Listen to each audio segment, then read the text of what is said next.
Alhamdulillah, Alhamdulillah Rabbil Alamin. Wassalatu wassalamu asyrafil anbiya'i wal mursalin Nabiyyina Muhammad wa ala alihi wa sahbihi ajma'in, amma ba'd. Ang lahat ng papuri at pasasalamat ay para lamang kay Allah subhanahu wa ta'ala, ang Panginoon ng sanlibutan. At ang pagdarasal at ang pagbati ng kapayapaan naway umapa sa pinakamahusay sa lahat ng mga propeta at ng mga sugo, ang ating propeta Muhammad sallallahu alaihi wasallam, at sa lahat ng kanyang pamilya at kamag-anak, at sa kanyang mga sahaba, sa kanyang mga tagasunod, at sa lahat ng mga taong sumunod sa kanyang kabutihan.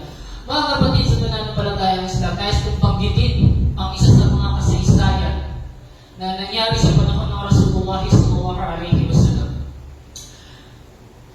Itong mga pagkakataon nito ay kasama niya ang kanyang mga tagasunod. Nang may dumating sa kanila ng isang lalaki na walang bakas ng panlalak ng paglalakbay. At ito'y nakasuot ng napakaputing damit. So, sa mga panahon na yun, napaka-imposible kapag ganyan ay disyerto, na sa mga oras na yun ay walang bahid sa'yo ng paglalakbay. Itong lalaki na to umupunto sa harapan ng mensahero ni Allah sallallahu alaihi wasallam. At kanyang sinabi, "Ya Muhammad, akhbirni an al-Islam." O Muhammad, sabihin mo sa akin ang tungkol sa Islam. Islam. Reliyon natin. Faqala Rasulullah sallallahu alaihi wasallam. Kaya kanyang sinabi ng mensahero ni Allah, al-Islam, an tashhada an la ilaha illallah wa anna Muhammadar Rasulullah, wa tuqimu as-salat, wa tu'ti az-zakah, wa tusum Ramadan, wa tahujjal baita in istata'ta ilayhi sabila. Sa pagkakasabi sa ating wika, ang Islam ay ang pagsaksi na walang Diyos na dapat sambahin maliban kay Allah, at si Propeta Muhammad sallallahu alaihi wasallam ay kanyang huling sugo. At pagkatapos nito, itatag mo ang obligadong pagdarasal at ipagkaloob mo ang katungkulang kawag-gawa at mag-ayuno ka sa buwan ng Ramadan. At magsagawa ka ng pilgrimahe sa bahay ni Allah ayon sa iyong kakayahan. Ito'y ang tinatawag na 5 pillars of Islam. Kapag ayon mo sa buwan ng Ramadan, sinabi ni Allah, "Ya ayyuhalladhina amanu, kutiba alaykumus siyam, kama kutiba alal ladhina min qablikum la'allakum tattaqun." O kayong mga naniniwala, ang pag-aayuno ay ipinag-utos nga sa inyo kagaya ng pagsasautos sa mga nauna sa inyo, upang kayo ay magkaroon ng ganap na pagkatakot. So, ang pag-aayuno pala ay hindi lang din para sa atin inutos. Bagkus ito pala ay inutos din sa mga nauna sa atin. Sa kasunod nun, ang pagkasasagawa ng pilgrimage sa bahay ni Allah na ayon mismo sa ating kakayahan. Pero ang isa sa mga mahalaga rito, mga kapatid, pagkatapos natin sumaksi na walang Diyos na dapat sambahin maliban kay Allah, at ang Rasulullah sallallahu alaihi wasallam ang kanyang huling mensahero, magsagawa tayo ng sala, pagdarasal. Sapagkat ito'y inutos ni Allah subhanahu wa ta'ala. Minsan makakarinig tayo ng mga dahilan o ng mga alibay na okay lang na hindi na ako magsala dahil nasa puso ko naman si Allah. Subhanallah. Kung talagang nasa puso natin si Allah, sundin natin ang kanyang ipinag-utos at ang inutos ng kanyang mensahero. Ang ipinag-utos ni Allah subhanahu wa ta'ala at ng kanyang huling sugo. Sapagkat ito'y napakahalaga. At ang sala, ang itatanong ni Allah ito pagdating sa kabilang buhay kung paano natin ito ginampalan. Sinabi ni Allah subhanahu wa ta'ala mula sa maluwalhati Quran, "A'udhu billahi minash shaitanir rajim. Innani ana Allah, la ilaha illa ana fa'budni wa aqimis salata li dhikri." Sa pagkakasabi sa ating wika, katotohanan, ako si Allah, walang ibang Diyos maliban sa akin, kaya ako ay sambahin mo, tanging ako, at magsagawa ka ng pagdarasal bilang pag-alala sa akin. Tapos sinabi magsagawa ka ng pagdarasal bilang pag-alala sa akin. Sa kabila ng pag-alala kay Allah subhanahu wa ta'ala, ito'y nakapagbibigay ng kapanatagan sa ating mga puso. Di ba sinabi ni Allah, ala bidikrillahi tatma'innul qulub. Hindi ba sa pag-alala kay Allah, tayo nakakasumpong sa ating puso ng kapanatagan. So, napakahalaga mga kapatid sa pananampalataya. Sabi sa pagpapaliwanag ng ayat, katiyakan, walang pag-aalinlangan, ako si Allah, la ilaha illa ana, walang sino man ang may karapatan, at karapat dapat na sambahin bukod sa akin. Wala akong katambal na kung kaya ako lamang ang sambahin ninyo at isagawa mo ang sala bilang papuri at pag-alala sa akin. May maraming tayong matatagpuan, maging sa Quran, sa hadith ng Rasulullah sallallahu alaihi wasallam, ang mga patungkol sa sala. Kaya napakahalaga nito at bilang pagpapaalala muna sa aking sarili, siyempre gusto ko rin paalalahanan ng ilan sa ating mga kapatid. Sa naiulat mula sa hadith na mula kay Imam Ahmad, sa pagsasalaysay na sinasabi rito, ang sino mang Muslim na ginagampanan niya ang sala, pagdarasal, itong ikalawang haligi sa pananampalatayang Islam, nang dahil kay Allah, ang kanyang mga kasalanan ay natatanggal, katulad nitong mga dahon na nalalaglag mula dito sa sanga. Lahat naman tayo, may mga pagkumulang, may mga pagkakamali rin tayo. Pero, ito yung benefits ng sala. Sa kabila ng isinasagawa natin ito, ng ginampanan natin ng 5 beses sa isang araw, nakatutulong para mabura o patawarin niya Allah ang ilang sa ating mga kasalanan. Di ba? Wala naman nagsasabi na hindi ko na kailangan magsala kapag ako ay naraisip na. Sa pagbabalik sa atin ni Shaykh Islam Ibn Taymiyyah, rahimahullah ta'ala, isang kilalang scholar ng Islam, na nagturo na ang sinadya o kinaligtaan ng mga panalangin, yung sala, ay hindi maaaring gawing qada dahil ang mga ito ay isang malaking kasalanan. At ang kanilang pagbabayad sala ay sa pamamagitan ng tawbah, ng pagsisisi kay Allah subhanahu wa ta'ala, kalakip ang istighfar, paghingi ng kapatawaran, hindi lamang sa pamamagitan ng pagsasagawa ng pagdarasal. Diba? So, pagbabalik loob, pagsasagawa ng tawbah kay Allah subhanahu wa ta'ala. So, ibig sabihin nung na hindi na natin muling babalikan yung ganong klaseng gawain at pagsumikapan natin na itindin ito. Dahil, ang sala, ang pagdarasal natin, ulit yung wudu natin, darating ang oras o ang panahon na hindi na tayo ang gagawa nito. Iba na ang gagawa nito. At yun ang mga oras na kung saan tayo ay dadasalan na, adiyahan din tayo sa libinyo. So, paano? Di ba? Kung paputol-putol yung sala natin at hindi natin isinasabuhay, hindi natin ginagampanan, patawarin naman tayo ni Allah subhanahu wa ta'ala sa ating mga pagkukulang at bigyan naman tayo ni Allah ng biyaya at ng pagtupad sa mga obligasyon na kanyang ipinagutos sa atin. Sa isang hadith na naiulat mula kay Imam Muslim, sa pagkukulat ni Abu Hurairah radiyallahu anhu, na sinabi ng mensahero ni Allah, sa tingin ba ninyo kung sakaling may isang ilog sa tabi ng pintuan ng isa sa inyo na pinaghuhugasan niya bawat araw ng 5 ulit, may matitira pa kayang anuman mula sa karamihan sa kanya? Ibig sabihin, kung may isang tao ba na 5 beses naglilinis sa ilog or sa katabi ng bahay niya na ilog, may matitira pa kayang dumi sa kanya? Ang sagot ng mga kanyang tagasunod, mga sahabat, wala na ya Rasulullah.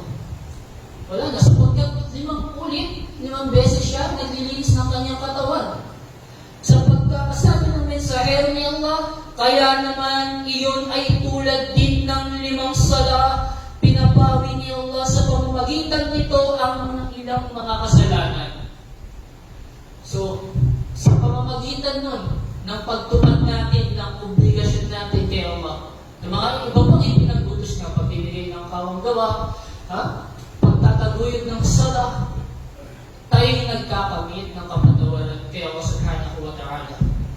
Pero kung sa mga oras na ito, hindi natin masyado pinapahalagahan ng sala o ang takdang pagdarasal, isipin na natin maigi habang tayo ay nabubuhay pa sapagkat sinabi ni Allah ang lahat ng may buhay. Ang lahat ng may buhay ay makatitikim o makalalasap ng kamatayan.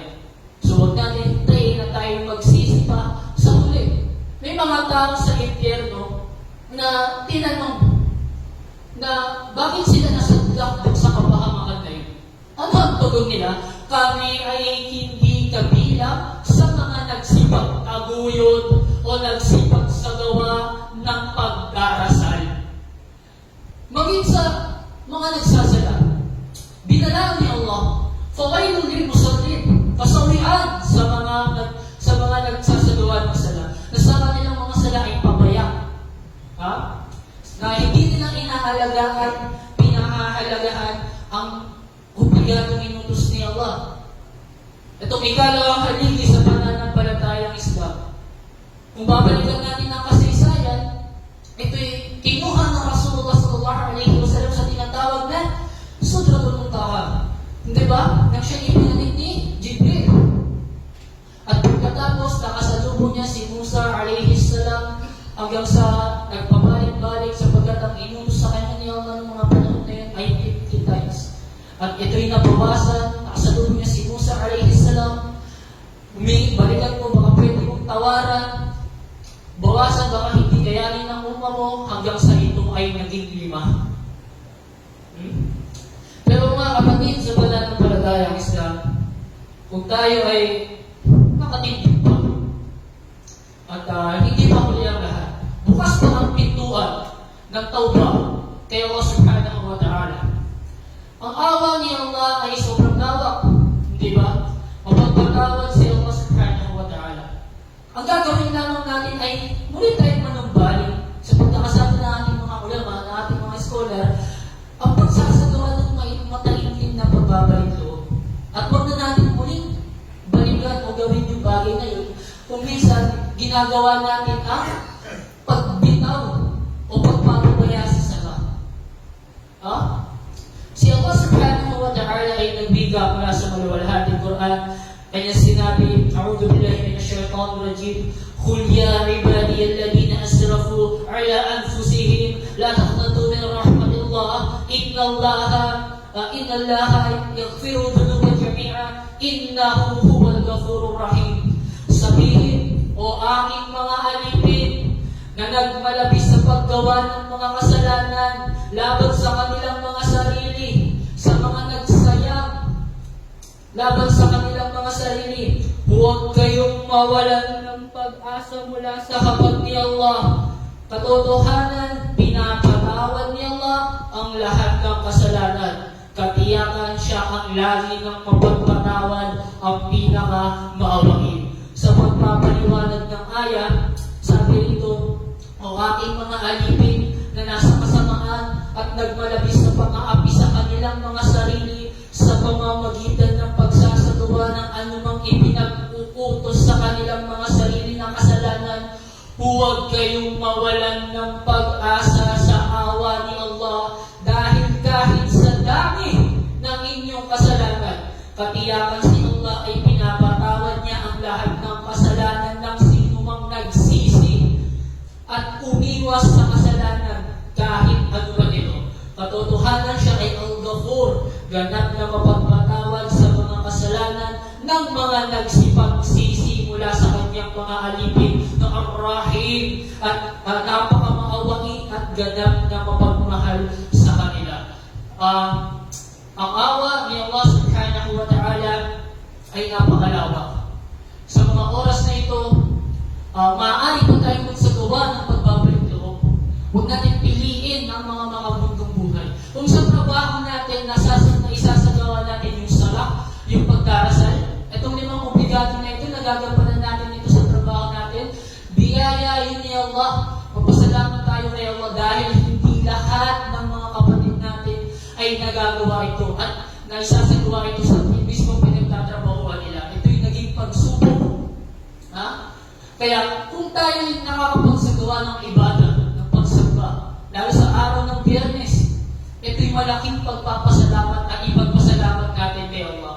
Dahil sa mga pagkakataon na to, yung mga ilan sa ating kapatid na gustong pumunta ng masjid, gustong umaten sa Salatul Jumu'ah, hindi nila magawa. Pero tayo nandito, alhamdulillah, ipagpasalamat natin to kay Allah at naway ingatan natin ang mga biyayang ipinagkaloob ni Allah sa pamamagitan ng pagpapahal. Faya ibadallah sallallahu ala nabiyikum fa inna Allah ta'ala amarakum bidhalik حيث قال إن الله وملائكته يصلون على النبي يا أيها الذين آمنوا صلوا عليه وسلموا تسليما اللهم صل على محمد وعلى آل محمد كما صليت على إبراهيم وعلى آل إبراهيم إنك حميد مجيد اللهم بارك على محمد وعلى آل محمد كما باركت على إبراهيم وعلى آل إبراهيم إنك حميد مجيد اللهم اغفر للمسلمين والمسلمات والمؤمنين والمؤمنات الأحياء منهم والأموات اللهم آتنا في الدنيا حسنة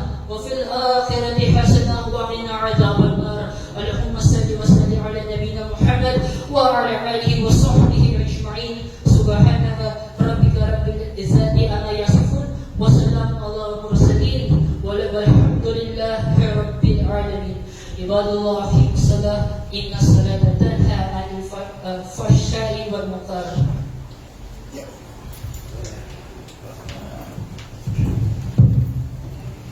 Allahu Akbar, Allahu Akbar. Asyhadu an la ilaha illallah. Asyhadu anna Muhammadar Rasulullah. Hayya 'alas salah, hayya 'alal falah. Qad qamatis salah, qad qamatis salah. Allahu Akbar, Allahu Akbar. La ilaha illallah.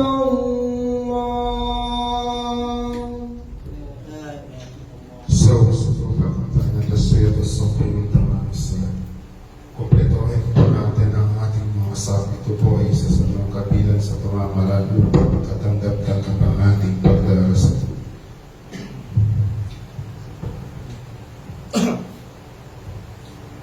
Allahu Akbar.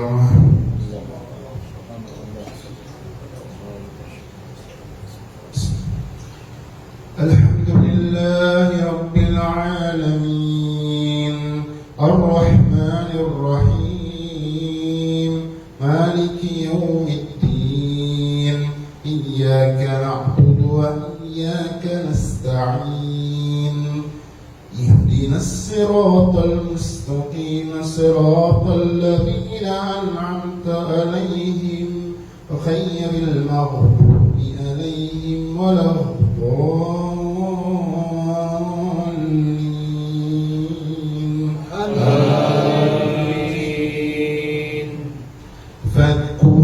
فاذكروني أذكركم واشكروا لي ولا تكفرون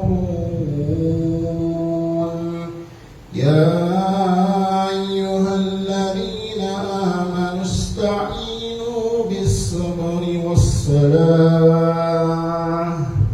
إن الله مع الصابرين ولا تقولوا لمن يقتل في سبيل الله أموات بل أحياء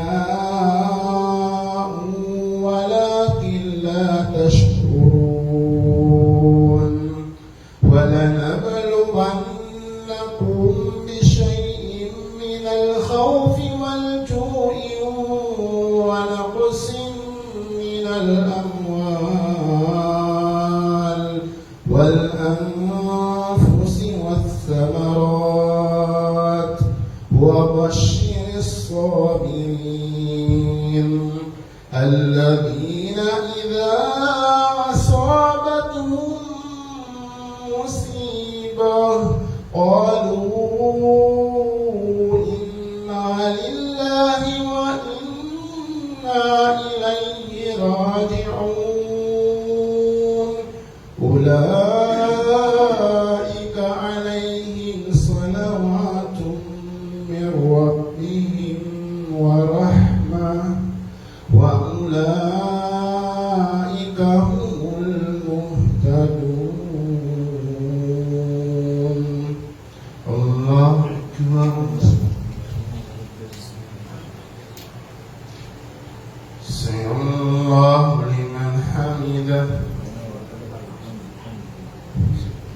الله أكبر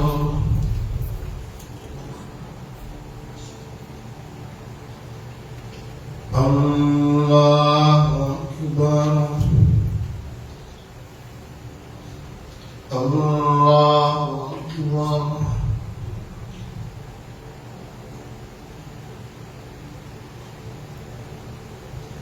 الله أكبر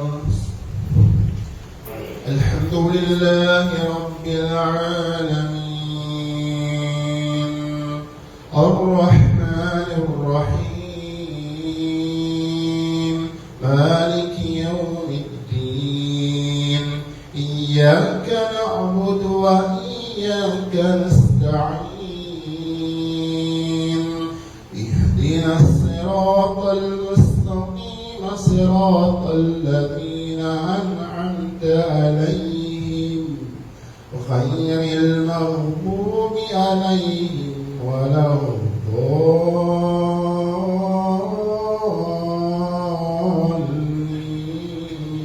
الضالين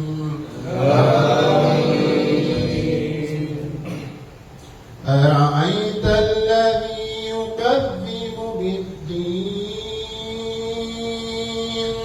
فذلك الذي يدعو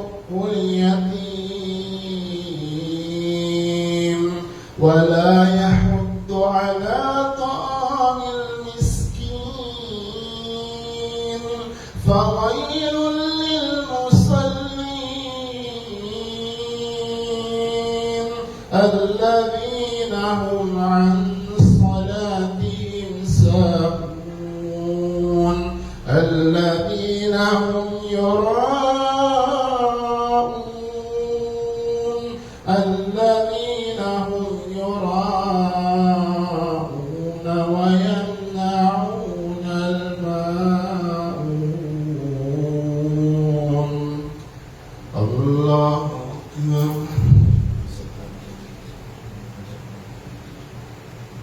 سمع الله لمن حمده الله أكبر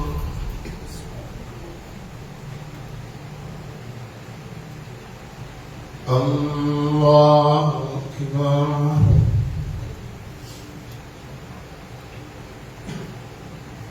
الله أكبر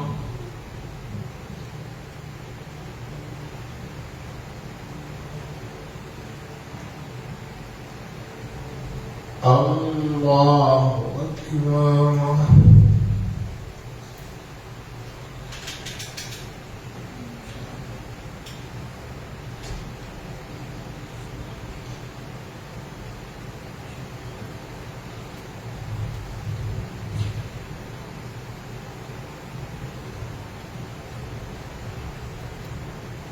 السلام عليكم ورحمة الله السلام عليكم ورحمة